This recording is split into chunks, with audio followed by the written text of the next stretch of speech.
Stock మార్కెట్‌లో trade చేయాలంటే ఖచ్చితంగా మ్యాథమెటికల్ బ్యాక్‌గ్రౌండ్ అనేది ఉండాలా? చాలామంది చెప్తూ ఉంటారు. స్టాక్ మార్కెట్‌లో ట్రేడ్ చేయాలి అంటే రేషియోస్ కాలిక్యులేట్ చేయడానికి, పర్సెంటేజెస్ కాలిక్యులేట్ చేయడానికి, ఇండికేటర్స్‌ని అర్థం చేసుకోవడానికి, వీటన్నిటిని అర్థం చేసుకోవడానికి ఖచ్చితంగా మనకి మ్యాథ్స్ బ్యాక్‌గ్రౌండ్ ఉండాలి అని అంటూ ఉంటారు. సో, యాక్చువల్‌గా నిజంగా స్టాక్ మార్కెట్‌లో ట్రేడ్ చేయాలి అంటే మ్యాథ్స్ బ్యాక్‌గ్రౌండ్ ఉండాలా? దీనికి సంబంధించి ఈరోజు నేను ఒక క్లారిటీ ఇస్తాను. మీరు ఒకవేళ మ్యాథ్స్ బ్యాక్‌గ్రౌండ్ అయినా అవ్వకపోయినా ఒకసారి వీడియో చూడండి. మీకు మ్యాథ్స్ బ్యాక్‌గ్రౌండ్ తోటి స్టాక్ మార్కెట్ ట్రేడింగ్ అనేది ఎంతవరకు రిలవెంట్ అనేది క్లియర్‌గా చెప్పడానికి ట్రై చేస్తాను. స్టాక్ మార్కెట్‌లో ట్రేడ్ చేసే వాళ్ళకి నిజంగా మ్యాథ్స్ బ్యాక్‌గ్రౌండ్ ఎంత అవసరమా అనే దానికి సంబంధించి real facts and real logics గురించి కొన్ని మాట్లాడుకుందాం. ఫస్ట్, స్టాక్ మార్కెట్‌లో ట్రేడ్ చేసే ప్రతి ఒక్కళ్ళు అంటే ట్రేడింగ్‌లో ఆల్రెడీ ఎక్సెల్ అయిపోయి ట్రేడింగ్‌లో మంచి ప్రాఫిట్స్ సంపాదించే వాళ్ళందరూ కూడా వాళ్ళు మ్యాథ్స్‌లో ఎక్స్‌పర్ట్స్ అయితే కాదు. అయితే అసలుకి మ్యాథ్స్ ఎంతవరకు అవసరం అనేది ఇక్కడ చూద్దాం. డెఫినెట్‌లీ ఒకటి మాత్రం క్లారిటీగా చెప్పగలను. స్టాక్ మార్కెట్‌లో ట్రేడింగ్ చేయడానికి మ్యాథ్స్ నాలెడ్జ్ అనేది ఉండాలి. అండర్‌స్టాండింగ్ అనేది ఉండాలి. బట్ మ్యాథ్స్‌లో మీరు ఎక్స్‌పర్ట్ అయితే అవ్వాల్సిన అవసరం లేదు. అంటే మీరు థియరమ్స్ సాల్వ్ చేయాల్సిన అవసరం లేదు. ప్రాబ్లమ్స్ సాల్వ్ చేయనవసరం లేదు. థియరమ్స్‌కి ప్రూఫ్స్ సాల్వ్ చేయనవసరం లేదు. అండ్ మీరేమి కాంప్లెక్స్ ప్రాబ్లమ్స్‌ని సాల్వ్ చేయాల్సిన అవసరం లేదు. జస్ట్ మ్యాథ్స్ అండర్‌స్టాండింగ్ అనేది ఉండాలి. ఆ అండర్‌స్టాండింగ్ ఏంటి అనేది ఇప్పుడు అర్థం చేసుకుందాం. సో, డెఫినెట్‌లీ మనం స్టాక్ మార్కెట్‌లో ట్రేడింగ్ చేసేటప్పుడు అది ఆప్షన్ కానివ్వండి, ఈక్విటీ కానివ్వండి, ఖచ్చితంగా మనం పర్సెంటేజెస్ కాలిక్యులేట్ చేసుకుంటాము. రేషియోస్ కాలిక్యులేట్ చేసుకుంటూ ఉంటాము. రిస్క్ రివార్డ్ రేషియోస్ చెక్ చేసుకుంటూ ఉంటాము.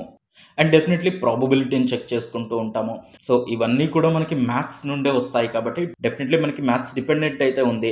బట్ వీటిని అర్థం చేసుకోవడానికి మనకి మ్యాథమెటిక్స్ బ్యాక్‌గ్రౌండ్ అవసరం లేదు. అంటే మనం ఇంజినీర్సే అయ్యి ఉండాల్సిన అవసరం లేదు. నార్మల్‌గా మనం చేసే పర్సెంటేజెస్, రేషియోస్, ప్రాబబిలిటీ చెక్స్ ఇవి సరిపోతాయి. ఫస్ట్, స్టాక్ మార్కెట్‌లో మనం ట్రేడ్ చేసేటప్పుడు ఎక్కడెక్కడ మనకి మ్యాథ్స్ రిక్వైర్మెంట్ ఉంటుందనేది ఒకసారి చూద్దాం. ఫస్ట్, జనరల్ సినారియో తీసుకుందాం. మనం ట్రేడ్ చేసేటప్పుడు మనకి ఐదర్ ప్రాఫిట్ వస్తుంది లేదా లాస్ వస్తుంది. సో, ఈ ప్రాఫిట్ అండ్ లాస్‌కి సంబంధించిన స్టేట్మెంట్ మనకు అర్థం కావాలి. సో, ఈ స్టేట్మెంట్ అర్థం అవ్వాలి అంటే డెఫినెట్‌లీ మనకి కాలిక్యులేషన్స్ అనేవి అవసరం. అవి బేసిక్ కాలిక్యులేషన్స్. అంటే ఇక్కడ మనం ఏమి మ్యాథమెటిక్స్ ఈక్వేషన్స్ ఏమి రాయట్లేదు. థీరమ్స్ ఏమి ప్రూవ్ చేయట్లేదు. సో, మన యాక్టివ్ పొజిషన్స్‌ని, హోల్డింగ్స్‌ని అర్థం చేసుకోవడానికి కావాల్సిన పర్సెంటేజ్ కాలిక్యులేషన్స్ కానీ, రేషియోస్ కానీ ఇవి ఖచ్చితంగా మనకు తెలిసి ఉండాలి. అండ్ వీటితో పాటు యావరేజెస్ కాలిక్యులేట్ చేస్తూ ఉంటాము. అంటే ఏదైనా ఒక స్టాక్‌ని బై చేసినప్పుడు మనం యావరేజ్ ప్రైస్ అనేది కాలిక్యులేట్ చేసుకోవాల్సి ఉంటుంది. అంటే మార్కెట్ నెగెటివ్ గానే వస్తూ ఉంది. సో, దానికి మనం యావరేజ్ చేస్తూ ఉంటాం. లేదా మార్కెట్ పాజిటివ్ వెళ్తూ ఉంది. దానికి యావరేజ్ చేస్తూ ఉంటాం. సో, ఈ యావరేజ్ కాలిక్యులేషన్స్ అనేవి ఖచ్చితంగా చేయాల్సిందే. సో, వీటికి కావాల్సిన బేసిక్ మ్యాథ్స్ అనేది మనకు అవసరం. అయితే నెక్స్ట్ మనకి స్టాక్ మార్కెట్‌లో ఆప్షన్ ట్రేడింగ్ చేస్తున్నాం అనుకోండి. సో, ఆప్షన్ ట్రేడింగ్‌లో మనకి కాల్స్ ఉంటాయి, పుట్స్ ఉంటాయి అండ్ వాటికి సంబంధించిన గ్రీక్స్ ఉంటాయి. గ్రీక్స్‌లో మనకి గామా, డెల్టా, బీటా ఈ వాల్యూస్ ఉంటాయి.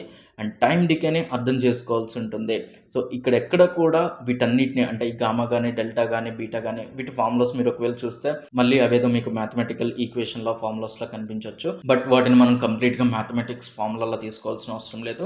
వాటిని ఒకసారి అర్థం చేసుకుంటే ఫర్ ఎగ్జాంపుల్ డెల్టా అంటే ఏంటి? మనకి యాక్చువల్ ఇండెక్స్ లేదా షేర్ ప్రైస్‌లో వచ్చే చేంజ్‌కి, మన ఆప్షన్ వాల్యూకి వచ్చే చేంజ్‌కి ఈ రెండిటికి మధ్య రిలేషన్‌ని డిఫైన్ చేసేదే డెల్టా వాల్యూ. దాన్నే మనం ఈక్వేషన్‌లా చెప్పాలి అంటే ఒక ఫార్ములాలా చెప్పాలి అనుకుంటే delta value is equal to option change divided by actual change. So, ఇది మనకి 0 నుంచి 1 వరకు ఉంటుంది. సో, దాన్ని మనం మ్యాథ్స్ లానే చూస్తే ఖచ్చితంగా అదొక ఫార్ములా దానికి ఒక వాల్యూ అనేది వస్తుంది. బట్ అది ఏమి డిఫైన్ చేస్తుంది? మనకి యాక్చువల్ వాల్యూ అలాగే ఆప్షన్ వాల్యూకి మధ్య రిలేషన్‌ని డిఫైన్ చేసేది ఈ డెల్టా. ఇది 0కి దగ్గరలో ఉంది అంటే మనకి యాక్చువల్ వాల్యూలో వచ్చే వాల్యూకి, ఆప్షన్ వాల్యూకి వచ్చే వాల్యూ అనేది చాలా తక్కువ.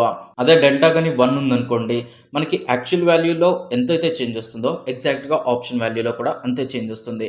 సో, దీన్ని అర్థం చేసుకుంటే సరిపోతుంది. మనకి ఫార్ములాస్ ఏమి గుర్తుంచుకోవాల్సిన అవసరం లేదు. జస్ట్ అది ఎందుకు యూజ్ అవుతుంది అని తెలుసుకుంటే సరిపోతుంది. వీటన్నిటిని థీరమ్స్ డిఫైన్ చేసున్నారు, ప్రూవ్ చేసున్నారు. జస్ట్ మనం వాటిని యూజ్ చేసుకుంటే సరిపోతుంది. అండ్ రేషియోస్ కూడా అలాగే, పర్సెంటేజెస్ కూడా అలాగే.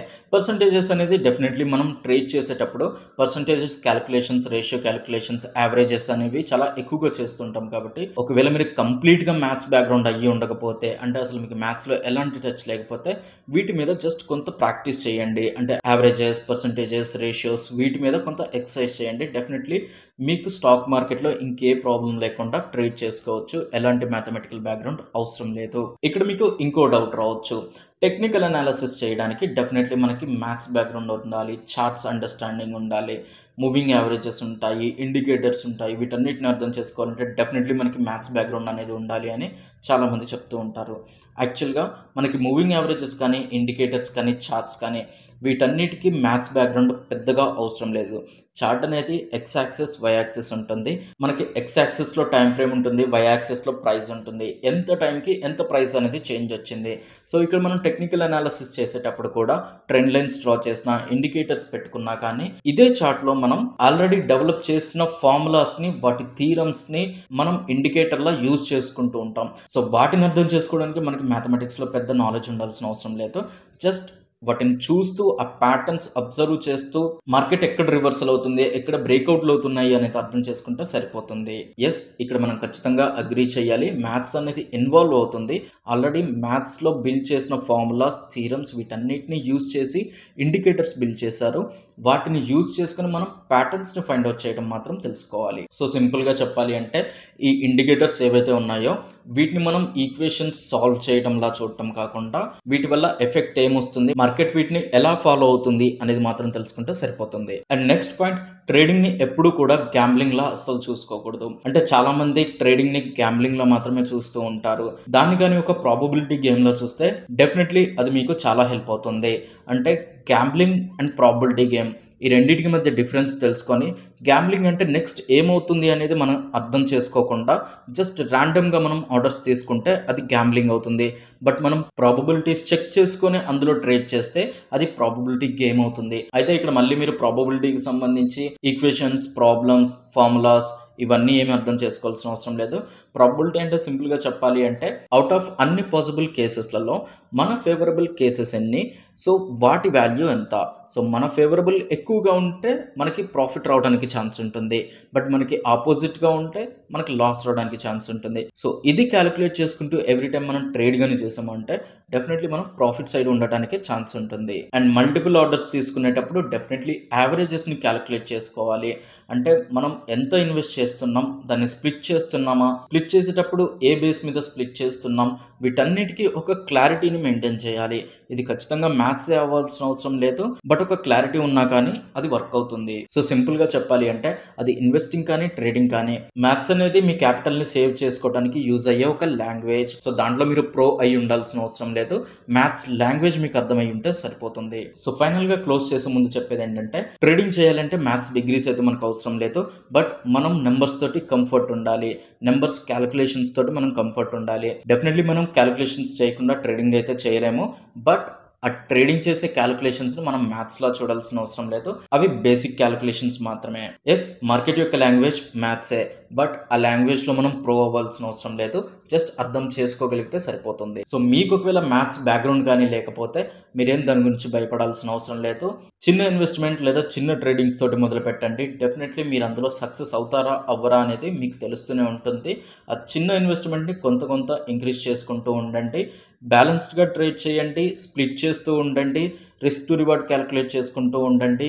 అండ్ ఆల్రెడీ చెప్పినట్లు రేషియోస్, యావరేజెస్, పర్సంటేజెస్ వీటి మీద ఒక క్లారిటీ మెయింటైన్ చేయండి. And last but not least, ప్రతిసారి మనం స్మార్ట్ అనాలిసిస్ చేసి స్మార్ట్ క్యాలిక్యులేషన్స్ చేయాల్సిన అవసరం లేదు. చాలాసార్లు మనం ప్రిపేర్డ్గా ఉంటే సరిపోతుంది. అంటే మార్కెట్లో నెక్స్ట్ ఏం జరగబోతుంది అనేది ప్రిపేర్డ్గా ఉంటే సరిపోతుంది.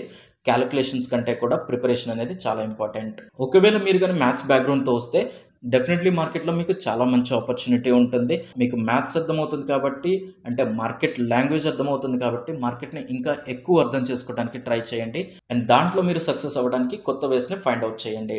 సో ఇది మార్కెట్లో ట్రేడ్ చేయడానికి మ్యాథ్స్ బ్యాక్గ్రౌండ్ అవసరమా, అవసరం లేదా అనే దాని గురించి.